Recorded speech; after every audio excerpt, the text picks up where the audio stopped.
निपुंगे साहब को उसने किस केस में फंसाया? एक लेडी कांस्टेबल जिसका मर्डर हुआ था, तो वो केस में निपुंगे साहब को, ये निपुंगे साहब का वर्जन बता रहा हूं, निपुंगे साहब को आरोपी बना दिया। क्या ये एसीपी थे? वो लेडी कांस्टेबल थी, सिर्फ गांव की पहचान थी। एक बार फोन आया था तो बोले आपका फोन आया था, आपने अबेट किया, तो मर्डर को कन्वर्ट किया सुसाइड में। आप वो फोटो देख लीजिए, वो किसी एंगल में मर्डर नहीं लगता है। तो वो फोटो भी देख लीजिए। और बाद में निपुंगे साहब ने पुलिस डिपार्टमेंट का किया स्टिंग ऑपरेशन। स्टिंग ऑपरेशन में जो परमवीर सिंह के राइट हैंड थे, दूसरे असिस्टेंट कमिश्नर ऑफ पुलिस कदम साहब, वो वीडियो मैं आपको दे रहा हूं अभी। वो ये बता रहे हैं कि किस तरह से मर्डर था, मर्डर केस को सुसाइड का केस बनाया, कैसे झूठे पोस्टमार्टम रिपोर्ट इसमें बने हैं। ये आप उनके निपुंगे साहब का ये और वो स्टिंग ऑपरेशन, इस पे से आप जान जाओगे। और ये इनका मोडस ऑपरेंडी है। निपुंगे साहब ने कल कहा, हमारा भी लाइट लग गया। उन्होंने कहा कि देखिए, ये जो जहां परमवीर सिंह रहता है वहां पर उसका यही मोडस ऑपरेंडी रहता है। मैं कह रहा हूं करप्शन में मेरा साथ देने का, नहीं दिया, फिर कोई भी रो डालो, हालांकि इसको अरेस्ट करो, ये करो, जेल में डालो, जो भी झूठी केस लगाओ। उनके ऊपर तो 307 का केस लगाया अपने घाड़गे साहब पे। घाड़गे साहब को बोले तुमने एक कार वाले को रुका के फायरिंग किया, अब उसमें ये जो रिकवर कर रहे बुलेट ओरिजिनल पूरी कंप्लीट बुलेट, ऐसा जो भी है उनका स्टोरी। हाँ, निपुंगे साहब, घाड़गे साहब के केस में कोर्ट ने आदेश दिया है परमवीर सिंह के खिलाफ एफआईआर रजिस्टर किया जाए और मैटर एट्रोसिटी एक्ट के तहत आपने एक शेड्यूल कास्ट के महार समाज के व्यक्ति को झूठे केस में फंसाया, हरेस किया करके आपके खिलाफ एट्रोसिटी एक्ट के तहत केस चलना चाहिए और उनकी कंप्लेंट लेने से मना करने वाले पुलिस अधिकारी पर भी कार्रवाई होनी चाहिए, ऐसा आदेश दिया कोर्ट ने। और उन्होंने कल बताया है और मैं डॉक्यूमेंट भेजता हूं कि इसका मोडस ऑपरेंडी ऐसा, ये केस में सुप्रीम कोर्ट तक हार गया है निपुंगे साहब के, घाड़गे साहब के अगेंस्ट में। अब आप सेम लगा लीजिए इधर। अच्छा, वो स्टिंग ऑपरेशन में और भी 2 हाई प्रोफाइल मर्डर को सुसाइड दिखाने की बात कर रहा है, वो आप देख लेना, उस पर मैं कमेंट नहीं करना चाहता, हमको ध्यान डाइवर्ट नहीं कराना है, वो आप देख लीजिए, ठीक। और एक बात, उसके बाद में ये होने के बाद फिर हमारा जो कहना है, जैसा कि मनसुख हिरेन में भी इन्होंने यही किया, झूठा पोस्टमार्टम रिपोर्ट बनाया, दिशा सालियान में भी वही किया, तो हमारी केस स्ट्रांग होने के लिए ये एडिशनल प्रूफ है। बाकी डायरेक्ट प्रूफ वाले बाकी जो चीजें वो हम नहीं दे रहे, आपको बता दिया। चलो नीलेश जी, एक सवाल यही है, आपने इतने महीने से आदित्य ठाकरे के खिलाफ, वो रेपिस्ट है, गैंग रेपिस्ट है, वो मर्डरर है और ड्रग पेडलर है, इतने आपने 3 गंभीर आरोप लगाए, लेकिन आपने अभी तक एक सबूत पेश नहीं किया उनके खिलाफ। आपको सबूत की डेफिनेशन मालूम है क्या?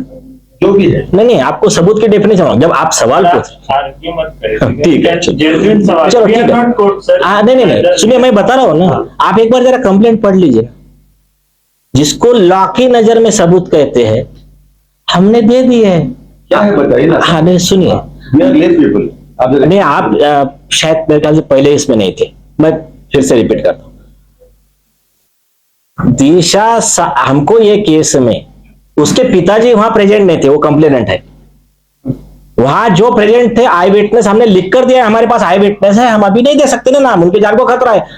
आज का लेटर है हमारा, आप आज पुलिस सुरक्षा दो, उस दिन लक्ष्मी गौतम साहब से मिले ना हम, आपके माध्यम से मैं आज फिर से डिक्लेयर कर रहा हूं, एफआईआर रजिस्टर करो, विटनेस को पुलिस प्रोटेक्शन दो, एविडेंस के साथ, जिनके 7 दिन के अंदर चार्जशीट की पूरी व्यवस्था करके हम देंगे, नहीं तो हमारे खिलाफ कार्रवाई करनी। हो गया। दूसरी चीज, इसमें 106 ऑफ एविडेंस एक्ट का एक केस होता है, कैसा? इसके पिताजी प्रेजेंट नहीं थे, वहां पर उनके बेटी का डेथ हुआ बताया। अब वहां पर जो लास्ट सीन टुगेदर वाला जो थियरी है, वहां जो प्रेजेंट था उसने बताना है डेथ कैसा हुआ, उसका एक्सप्लेनेशन झूठा हो गया, that is the evidence that he committed the crime. ये 106 एविडेंस एक्ट कहता है, ये सुप्रीम कोर्ट कहता है। इसमें हम आई विटनेस दे रहे हैं, लेकिन वो छोड़ दीजिए आप, 106 के हिसाब से ये एविडेंस है कि उसने प्रूव करना कि मैं वहां था तो डेथ कैसा हुआ, यहां तो। और अगर उसका एक्सप्लेनेशन गलत निकला, झूठ निकला, तो it is additional evidence that he is the author of the crime. अब समझ गए, ये मेरे वर्ड नहीं है, ये 1144 पेज केस लॉ उसी के है। तो इसमें हमारा कंप्लायंस हमने किया, एक उनके मोबाइल टावर लोकेशन, आई विटनेस तो है, मैं एडिशन में बता रहा हूं, मोबाइल टावर लोकेशन किसके पास है, उनको ही हमने रिस्पोंडेंट बनाया है, समीर वानखेड़े साहब और उनके अधिकारी जो भी, वो अभी कल है मैटर कोर्ट में, वो एफिडेविट पे बता देंगे। और आपका आरोपी तो पहले से मना कर रहा, मैं वहां था ही नहीं, मेरे नाना जी गुजर गए थे, बाद में बोला मैं रिया को नहीं जानता, दोनों बातें झूठी हो गई। फिर ये स्टोरी बनाया कि सुसाइड हुआ था, तो वो पोस्टमार्टम रिपोर्ट का झूठ वो निशा के अंतिम संस्कार के फोटो से साबित हो गया। इतने प्रूफ सफिशिएंट है एज ऑन टुडे। जिस दिन एफआईआर रजिस्टर्ड हुआ, पुलिस प्रोटेक्शन मिला विटनेस को, अच्छा अधिकारी दीजिए, मेरे लक्ष्मी गौतम साहब से मेरे स्टेटमेंट है, लगा 7 दिन में चार्जशीट की व्यवस्था हम करा के देंगे। शैलेश जी, मेरा सवाल वही है कि आपने जो कहा कि इस मामले में एफआईआर कब रजिस्टर होगा, प्रोटेक्शन कब मिलेगा। 10 से 12 दिन निकल गए हैं, पुलिस की तरफ से क्या जवाब दिया गया है, या अगर पुलिस की तरफ से एफआईआर नहीं दिया जाता तो आपकी तरफ से क्या? हाँ, अच्छा सवाल है। लक्ष्मी गौतम साहब ने तो कहा है कि मैं आपकी बात कमिश्नर साहब को पहुंचाता हूं, लेकिन इसमें स्ट्रेट फॉरवर्ड अगर स्टैंड लिया है वो बेटी के पिता को और न्यायप्रिय लोगों को और आप जैसे लोगों का डाउट क्लियर करने के लिए वो स्टैंड लिया है हमारे ऑनरेबल मिनिस्टर शंभू राजे देसाई ने। सरकार की तरफ से उन्होंने स्टेटमेंट दिया है, इस कंप्लेंट का हमने कॉग्निजेंस लिया है, सिर्फ पेज फंसा है एफआईआर नंबर पे, तो एफआईआर नंबर का उनको तुरंत ही दे देना चाहिए, और एट द मोस्ट है वो 7 दिन का टाइम है, लेकिन उन्होंने नहीं किया। तो अब हमने आज बनाया है एप्लीकेशन कंटेम्प्ट का, तो ये section 2B of contempt of court act में offence on the part of police है। सर, ये जो आरोप आप लगा रहे हैं, सारे वर्बल आरोप जो भी है, आपने लक्ष्मी गौतम साहब का भी नाम लिया, कमिश्नर ऑफिस का भी नाम लिया, तो वर्बल जो आरोप है उसके कुछ भी एविडेंसेस आप पुलिस को क्यों नहीं देते? कम से कम उस आधार पर पुलिस एफआईआर रजिस्टर कर ले।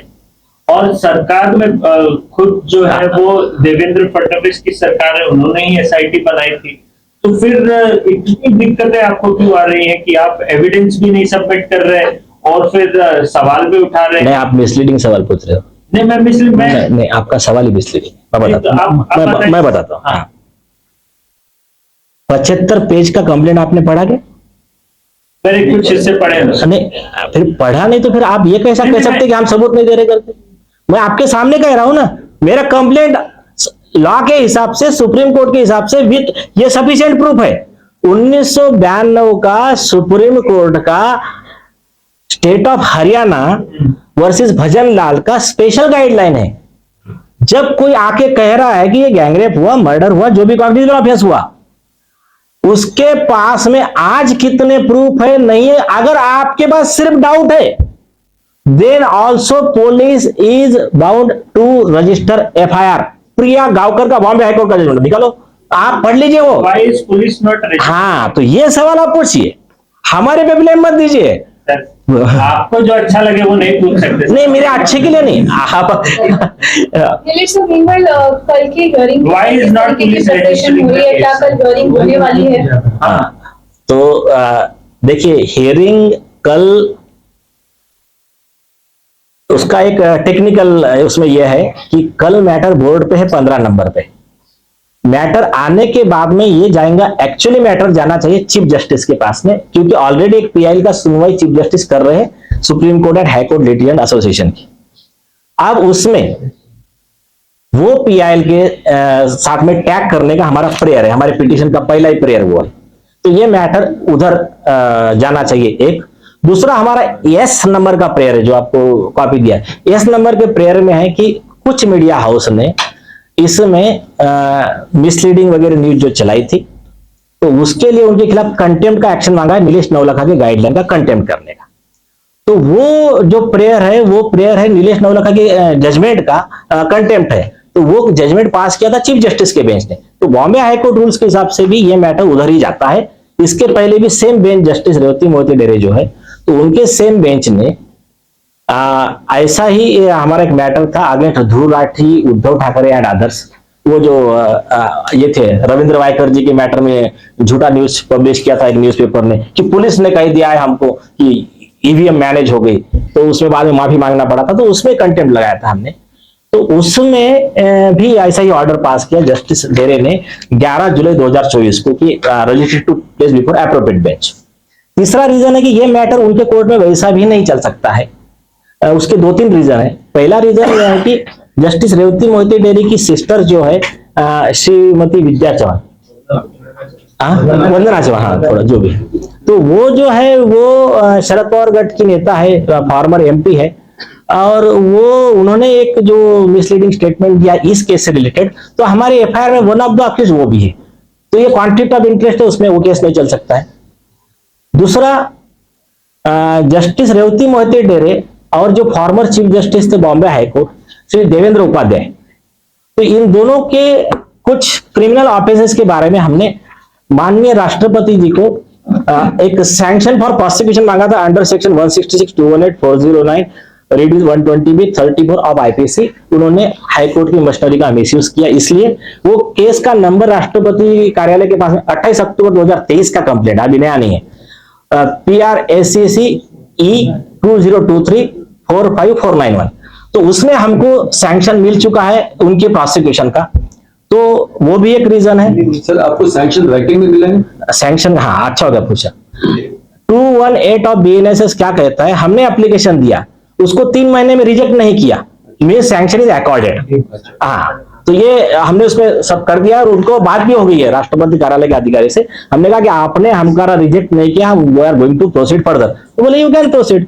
एक तीसरी चीज, जस्टिस रेवती मोहिते डेरे ने चंदा कोचर को बेल देने के लिए हाईकोर्ट के कुछ रिकॉर्ड की फोर्जरी की, और एक दूसरे एक लीडर को बेल देने के लिए हाईकोर्ट के रिकॉर्ड की फोर्जरी की। ऐसी पिटीशन 690 ऑफ 2023 हाईकोर्ट में फाइल है, मतलब इधर उधर नहीं, डायरेक्ट हाईकोर्ट में पिटीशन है। उसमें प्रोसिक्यूशन और ये सब मांगा है उनके खिलाफ में एक्शन, कंटेम्प्ट वगैरह अगेंस्ट जस्टिस डेरे। और उस केस में हियरिंग हुआ, ये हमारे जो भी है 15-20 लॉयर का टीम था उस समय, मैं भी था, घनश्याम उपाध्याय जी लीडिंग काउंसिल थे। उसमें 5 जुलाई 2023 को acting chief justice Nitin Jamdar साहब और आरिफ डॉक्टर साहब का बेंच था, तो उसमें उन्होंने कहा कि हम ये सीरियस मामला है, हम इसमें full bench, larger bench, special bench constitute करते हैं। तो रजिस्ट्री को डायरेक्ट किया कि एडमिनिस्ट्रेटिव साइड में मैटर रखिए फॉर नेसेसरी ऑर्डर। लेकिन बाद में दूसरे जो आ गए जिनके खिलाफ हमने करप्शन के चार्ज लगाए, जस्टिस देवेंद्र उपाध्याय, तो उन्होंने बाद में मैटर में कभी फुल बेंच कंस्टिट्यूट ही नहीं किया है। तो ये चीजें, तो इसकी वजह से because of conflict of interest and बायस, जो कॉन्स्टिट्यूशन बेंच का जजमेंट है इसमें कि वो जज फिर ये केस नहीं सुन सकता है, he is disqualified to hear the case. तो लुकिंग फ्रॉम एनी एंगल वो कोर्ट के सामने मामला नहीं चल सकता है। शुरुआत में ये बताया जा रहा था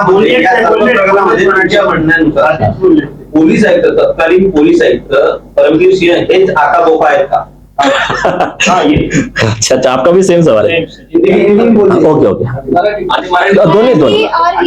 दोन्ही सांगतो, बाकी आवाज एकदम पूरा प्रिपरेशन करके आएगी तर चालू आहे। ठीक है। तो देखिए, इसमें जैसा निपुंगे साहब ने कहा, जहां परमवीर सिंह रहता है वहां पर यही होता है। तो आपको मैं बता रहा हूं, अभी तक जो अवेलेबल एविडेंस है उसमें आईपीसी 409 में परमवीर सिंह को उम्र कैद की सजा तक पहुंचाने के प्रूफ हमारे पास है। 2 एविडेंस अगर मैच हो रहे हैं तो फिर वो मर्डर में भी को-अक्यूज्ड बन सकते हैं, मतलब प्लॉटिंग द मर्डर, और फिर वो फिर सीरियस ऑफेंस हो सकता है। लेकिन एज ऑन टुडे भी आजीवन कारावास की सजा के वो आरोपी है 409।